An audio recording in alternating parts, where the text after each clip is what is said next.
મહાદેવર જય શ્રી કૃષ્ણ।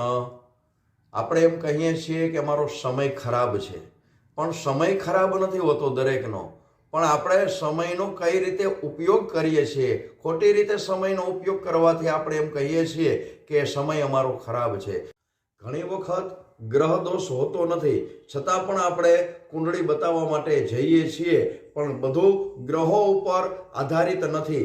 ગ્રહો ક્યારેય દોષિત નથી, પણ આપણે સમયને ઓળખી શકતા નથી। સમયની જે ઉર્જા છે એને આપણે ઓળખી શકતા નથી। સવારના પહોરમાં આપણે ઉઠીએ ત્યારે નવી ઉર્જા છે એ ઉત્પન્ન થાય છે। સવારનું વાતાવરણ છે એ પવિત્ર હોય છે, તો એ સમયની આપણે અંદર શું કરીએ છીએ? તો એ સમયની અંદર ભગવાનનું નામ સ્મરણ કરવું જોઈએ, જપ તપ કરવા જોઈએ, પણ એ સમયની અંદર આપણે શું કરીએ છીએ? તો કે ઊંઘમાં પસાર કરીએ છીએ, બિનજરૂરી મોબાઈલનો ઉપયોગ આપણે કરીએ છીએ। ત્યાર પછી તો કે સાંજનો સમય છે એ શાંત રહેવાનો સમય છે, ભગવાનનું નામ સ્મરણ કરવાનો સમય છે, પણ એ સમયની અંદર આપણે બિનજરૂરી નકારાત્મક વાતો આપણે કરીએ છીએ। ત્યાર પછી રાતનો સમય હોય ત્યારે મન શાંત રાખવું। દિવસ દરમિયાન જે કાંઈ આપણે કાર્ય કર્યું હોય એનું આપણે સ્મરણ કરી અને મનોમન ચિંતા કરીએ છીએ। નકારાત્મક વિચારો વધવાને લીધે